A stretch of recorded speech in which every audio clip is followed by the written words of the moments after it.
Jim McMahon, Minister of State for Housing, is with us this morning. It's good to see you. Thanks for joining us. Lots to talk to you about. Let's start with who's this Chinese spy bloke that's causing ructions at the palace? Well, I certainly don't know who it is, but I certainly understand the concern naturally that it would raise.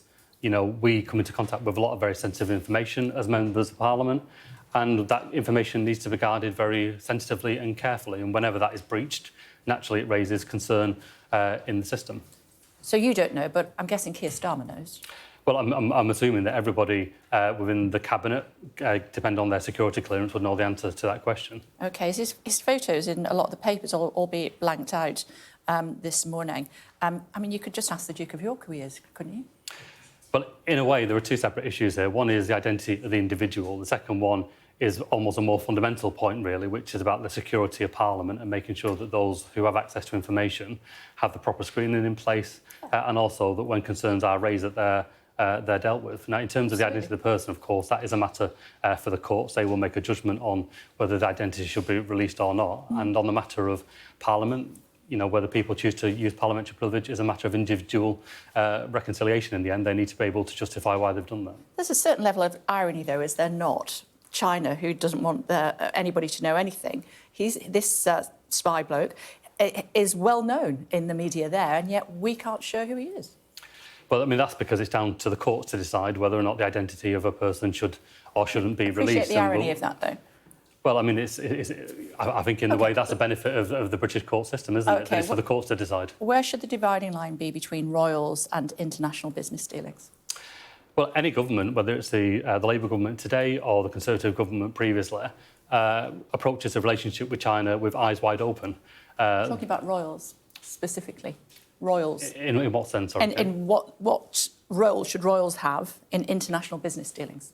Well, the royals are very important international ambassadors. The brand of the royal family is known everywhere. It has impact across the world, and we benefit both in terms of the status of the country around the world and also from an economic point of view. Not if they're inviting spies to the palace, we don't. Well, I'm sure that wasn't done knowingly, and I don't think there's a suggestion that it was, so we need to be very careful about that. But in terms of the principle, the royal family are a huge asset to Britain. They're a huge asset to the government, and, of course, we will want to use them and deploy them for the benefits of the country. Yeah, I'm used to tiptoeing through the raindrops. I know how far I can go. Talk to me about devolution and how that's going to help with planning. Well, this is a huge ambition for the government. It was in our manifesto. We have seen the benefits that mayors across the country have made to their local economies in rallying public services at a local level, in drawing in investment. And we want now for the whole country to realise the benefit of what that mayoral combined authority can bring, but also what empowered local government can bring, because we recognise that we need to repair the foundations of local government. We need to get councils fit and ready for the fight ahead. And whether it's emissions in terms of the strategic direction or the plan for change about the outcomes that we want, we know that the way to achieve those at a local level, so that they are felt in every community, is through devolution and getting those powers out of Westminster. OK. And you still think you can build 1.5 million houses in 5 years?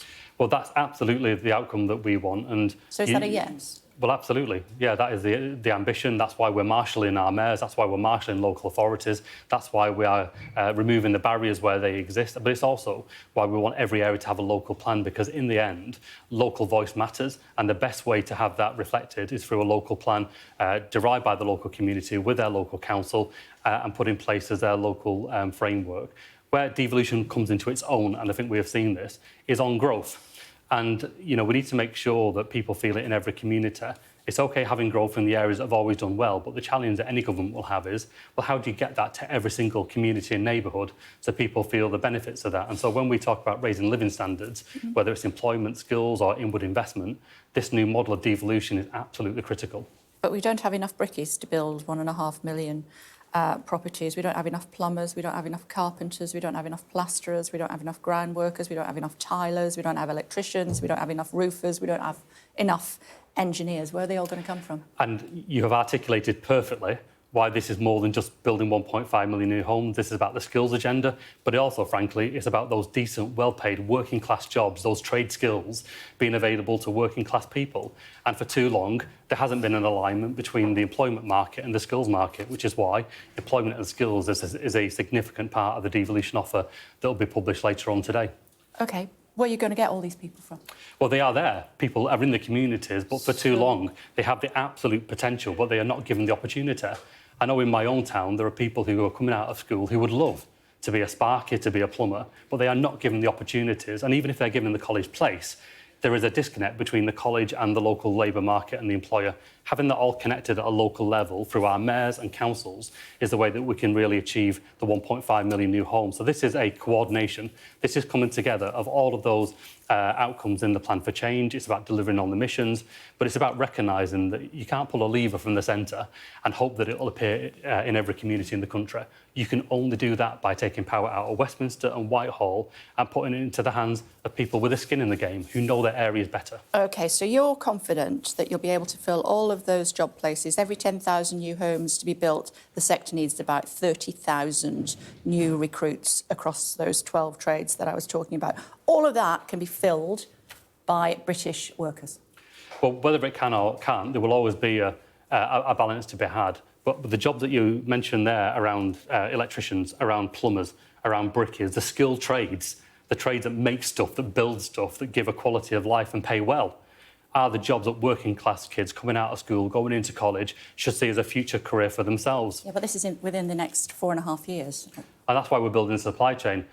There is not a lot we can do about what's happened over the last 14 years. So you will bring some people in from overseas if necessary? There is not a lot we can do about what's happened over the last 14 years, but we can absolutely change course to make sure, even in the first 6 months, that we are putting the framework in place, the plan in place to make sure that British workers can benefit from those jobs. But also, you know, we're all facing Christmas now. In my own town, there are 500 kids who are in temporary accommodation who need a home to live in. I'm aware of that. And that's why the 1.5 million new homes are so important. Yes, I know, but let's see whether you can actually achieve that or not. I mean, the jury is certainly out, certainly amongst the house builders. Will you be ruling out bringing in people from overseas to help build those properties? Well, there'll be a balance. There will be some overseas workers required, and they've always been, by the way, an important part of that. Fine. This is not about good or bad. Yeah. This is about making sure that where the opportunities exist, that working class kids coming through school and coming through college have the access to those decent, well-paid, skilled jobs. Yes, that's the plan. You've said that, Minister. Would you be satisfied with a Czech billionaire buying the Royal Mail? Well, obviously, we're still waiting for confirmation of a market confirmation. Wasn't my question. In the end, this is about communities, it's about the workers, and it's about the British national interest being maintained. I'm not going to preempt conversations or statements that will be made later on. Would you be satisfied with a Czech billionaire buying the Royal Mail? As a point of principle, providing that the community interest in terms of the universal service obligation was in place, in terms of workers and making sure that their pay, their terms and conditions are honoured in the way that they need to, and in terms of where they're headquartered and what the national interest is, all those matters will be subject to consideration by the Business Secretary, and you know, when the time is right, a statement will be made. Redundancies as early as next year? Well, I'll leave that for the Business Secretary to outline further, but the principles, the building blocks of whatever an agreement should look like, I've been very clear about. OK. Final submissions at the Post Office investigation this week. Do you know when we can expect Sir Wyn Williams to publish his conclusion? I'm not sure on the publication date, but I can say that the level of urgency is absolutely clear on this. For those who have been denied justice for such a long time, who've had their livelihoods absolutely destroyed, they want justice and they want it now. So we'll wait for that. It may be another 3 or 4 years before they get compensation. This has just taken too long, hasn't it? Well, it's a matter of fact that it has taken too long, and it's about pace now. We're making sure that those compensation payments are made as soon as possible. Every MP has got examples of postmasters who were badly treated by the Post Office, who were the victims of an absolute scandal and who want justice. So we are all pushing to get that done in the right way, but it's got to be done in the right way with pace. Surely some people deserve to be in jail. Well, I mean, that's a matter for the criminal justice system and for the courts. But the underlying point about the scale of the travesty of injustice is absolutely keenly felt. And individuals, and it was quite clear through the inquiry and the evidence that was given, have a great deal of responsibility individually and collectively for what's taken place. How are you on Christmas dinners? We're OK as a family. Yeah, we marshal together, we make it work. Yeah, you enjoy Christmas? I do love it, absolutely, yeah. Do you? How do you feel about sprouts? Apparently they're 25% bigger this year. Well, there's a clear sprout divide in my household. Oh, is there? Yeah, so Charlene and Jack, Harry, they absolutely love them. I'm absolutely game over. I will not touch them. You can put sugar on them, you can put them with bacon, you can do what you want. I'm going nowhere near them. I'll stick to my potatoes. Me too, Minister. It's good to see you. Thanks so much indeed for joining us, as always. Really appreciate it. Thank you.